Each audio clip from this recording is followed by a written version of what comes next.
Analyze the game and we all go home. Therein lies the game, the offensive rebounding disparity. And, there are other pieces that are important, but none as significant as that fact. Is that why you went with Amir and then that small ball lineup in the second half? It was, Rich, like, they had, big ball wasn't getting it done either. Like, they had 14 offensive rebounds in the first half. And I tried to look at Amir, like to see if maybe that could help with some rebounding stuff, and it didn't. And when you try that sort of combination, and that too didn't work. Big ball didn't work. We really didn't fix much with Amir. And so my instinct is when the game is clearly leaving us, that I'm going small. We're gonna switch stuff and we're gonna try to speed it up and hunt threes, that stuff. And, it still hurt us, but I think they only had 5, I think it really ended up 19. So they had 5 offensive rebounds. Big ball hurt us, really, as it relates, we can't connect the dots to small ball with offensive rebounding, that's not true. And so, yes, to your point about, like, why did we, it was for those reasons. It also seemed like they got to a lot more loose balls and just balls. They did. I felt that as much as anything. We came up with deflections or broken plays, and we didn't come up with the end result.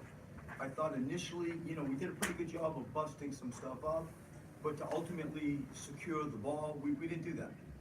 We just didn't do that. And I would be curious to see the percentage of when we did do that, how, somebody just open at the rim, like they just find somebody and there's a 1-foot shot. But I agree with you, Tom, we did not come up with some of those loose ball stuff. Ben seemed to indicate he thought it could have been effort in some of those cases. Do you agree or disagree with that? I'd be better off answering that accurately after I see it. Normally, you go there when there's 19 offensive rebounds. Normally, I do go there. I'm not going to do that until I can sort of look at it and feel I can give a studied answer. I would answer that like that. Coach, would you like to see more of the perimeter guys try to crash the boards a lot more than hang back, get back or something? I mean, it's what sword are you prepared to die on? You can get punished by one of the league's best offensive teams in transition defense, or you can talk about, you talking about offensive rebounding or defensive rebounding? Offensive. Yeah, it's what sword are you prepared to die on? You can give up transition defensive points to one of the league's elite running teams, or you can, crash people in and maybe pick up ourselves some loose offensive rebounds. Each of our guys would have a tag that you are either a go guy or a get back guy. And each of them would know that. When you talk to them, are you a go guy or are you a get back guy?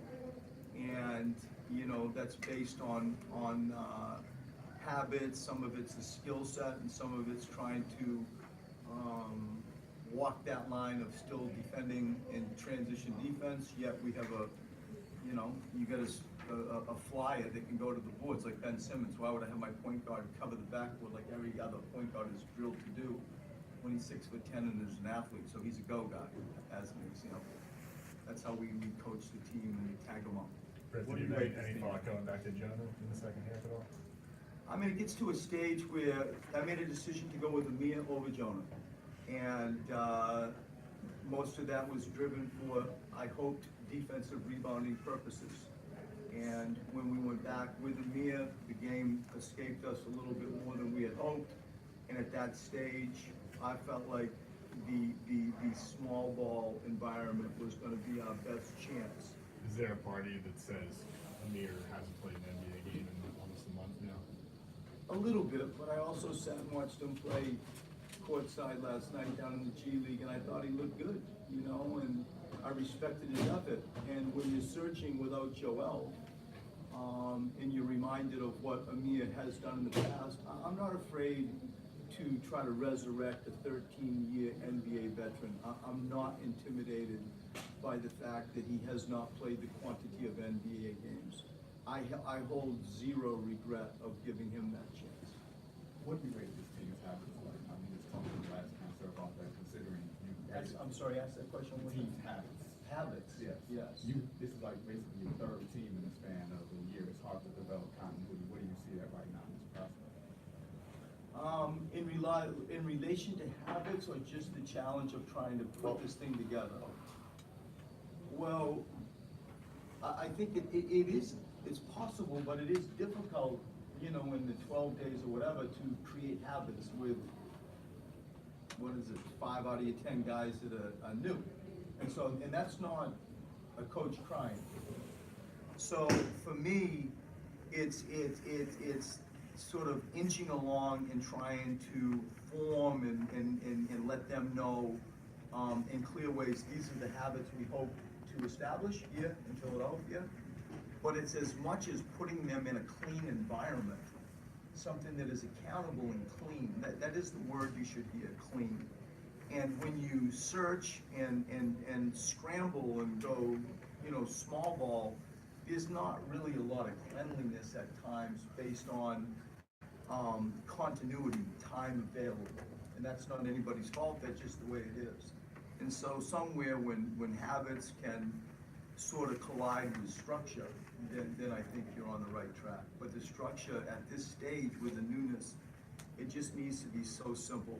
It really just needs to be simple and clean. What do you see in Jalil? I mean, it just seems like he's playing well now. He's found a fit down in New Orleans. Yeah, I mean, I'm so proud of him, truly, because everybody thinks like you're dead and buried, and what happened to Jalil, and you look at what he's done recently. He's found a niche, he's found rotation, I hope he's found a home. And the minutes that he has received, a little bit like Nerlens, that backup 5 spot, both Nerlens and Ja, they've come in and they've really done a fantastic job. And Jalil has had some games where really you say, wow, those are some decent numbers, and some of those has equated to winning. I'm proud of him for persevering, and I'm thrilled for him that he seems to have found a home. So I guess before you always talked about a guy that was drafted high, and they all automatically think they should be the star. But here are 2 guys who are playing well in their role. You know what I mean? Jalil and Nerlens? Yeah. I mean, they're not the guys, but they're coming in giving quality minutes. And at this stage, as you get older, and you're wondering, like a lot of the players that I've coached, like, what's my future in the NBA? Where do I fit in this league? I want to stay in the league. Where do I fit? And so, kind of through attrition, and you go through your experiences, you arrive at a place like, this is all you got at the moment. Now make it work. And it's like the old adage that the best job you have is the one you have now, and don't look too far out over your skis becomes important. And I think they've seized the moment. They're in the game and playing in the place that they are, in the role that they are well. And so both of those guys, I give them credit. How much of Jonah's struggles do you think are a rookie against a team that puts a lot of pressure on big men, and how much are maybe the inconsistent playing time, and how do you balance that in the Jordan? I think a lot of it is completely the newness of all this stuff that we're going through. I really do. I think that as a simple example, when we're in pick and roll defense, how many times can you not let the roller get behind you? As an example, can you collapse and absorb the drive, and at some point, sort of in that charge circle area, make a decision? And he's so bouncing, he wants to please, and he comes up and, it's a log fest with rollers going behind him. I think that type of newness and rookie side of Jonas stands out as an example. I feel like what I expect from him going forward, I'm not sure right now. We're studying this, we're feeling this. We get Joel, and then you get into, okay, now what? Now what? We went through the evolution of Amir, and then in the playoffs, we had Irsan. We went small, but Irsan was our backup 5. And you know, what does that mean for this year's group? I don't know. I'm sharing the experience because that's where you ultimately have to make a decision and grow the team, guessing where will you end up. And so the alternatives, it could be Jonah, it could be, you know, it could be small ball with, like, say, Mike, as an example. It could be Amir, but that is Boban, obviously. That is the decision and the learning process that we got to figure out as we get to the part of the year that matters most. Last one, guys. The go and get back guys thing. Are you meaning that the guys who go for rebounds, those are the guys, or the other ones who go? You go for the rebound or you get back. Right. I mean, just as an example, can you run through the guys and No. say which tag? No. Right. It's okay. You guys will, you ladies and men you'll do your homework, but I don't want to make it into too much coach speak. I just was really trying to answer your question about transition defense. Like that, every coach would be in the same room. How many guys you send into the boards? And in my opinion, you know, I think that if you study the athlete and sort of forget the rule for a second, then you can be intelligent on saying, well, he should go to the boards. He's 6'10" or whatever, and he should go to the boards. And so, like with each of our guys, it's it comes with study. It comes with a lot of study, and that's where we've arrived. Thank you.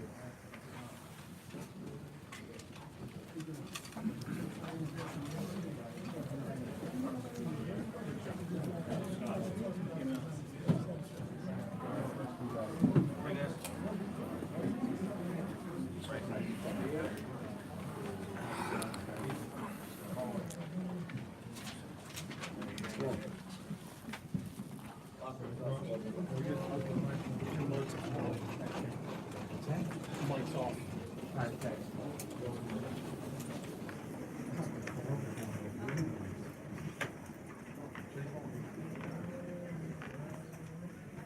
For either Jimmy or Tobias on this one, from the second quarter on into the third, they kind of picked up their game a little bit there and took over. What were they doing, or you guys not doing from that second quarter on?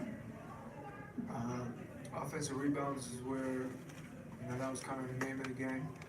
You know, they got too many second chance opportunities for buckets. And they just, you know, started third quarter, they got out to a great start and was able to go from there. But I think the big thing tonight was our defense and offensive rebounds for them. Jimmy, you guys never seem to get a chance to kind of get going offensively. Was that possibly because of defense as well, not allowing the offense to get set, or just the offense never really got in gear much? Is that because of the defense? Does that kind of go hand in hand, or what was happening offensively tonight with you guys? Made some shots, we missed some shots. I don't think offense was a problem. We scored 115. Any given night, that's enough to win. Why do you guys think that so many of the loose balls went their way? I mean, obviously we don't want the loose balls to go their way, but I think when we look back on it and see a couple of the film from the first half one, we didn't do a great job of checking out our man. They did a great job of going to the glass and having 5 guys in the paint on pretty much every shot, and that was the hard part about it. So something that we can fix on, but at the end of the day, offensive boards are always a huge thing, but our defense just wasn't there tonight for us. They were able to kind of get whatever they wanted, and we were able to make shots too. So obviously it hurts us because we didn't make the shots that we wanted to, but on top of that, we still have to have that focus on the other end. Was today one of those games where you like the rebounding and you're like, wow, like, you know, we really missed the ball today? Yeah, I mean, you know, he's one of our best players, so, I mean, of course we're gonna miss him, but at the end of the day, I mean, I still thought this was a game that we should have got. I think if we would have handled a couple of things early on, had a better third quarter, this could have been a different game. But, you know, clearly we missed Joel. I mean, there's no cover around him. I mean, he's a big piece to our team. But we don't have him right now. We have to be able to get efforts from everybody else on the team. I mean, what's the first thing that you're thinking about coming away from this? Like, what's the biggest thing on your mind?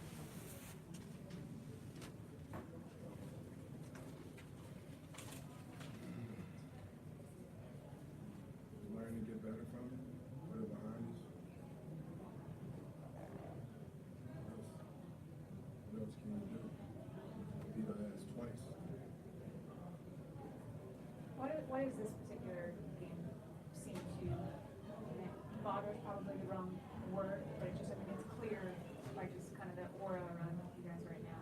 It's hit kind of hard. Why? They beat our ass twice. Easily, too. When you guys have a team like that that's so good out of pick and roll, what can you guys do, I guess, to help your big men more, whether it's rebounding or helping on the goal man or whatever?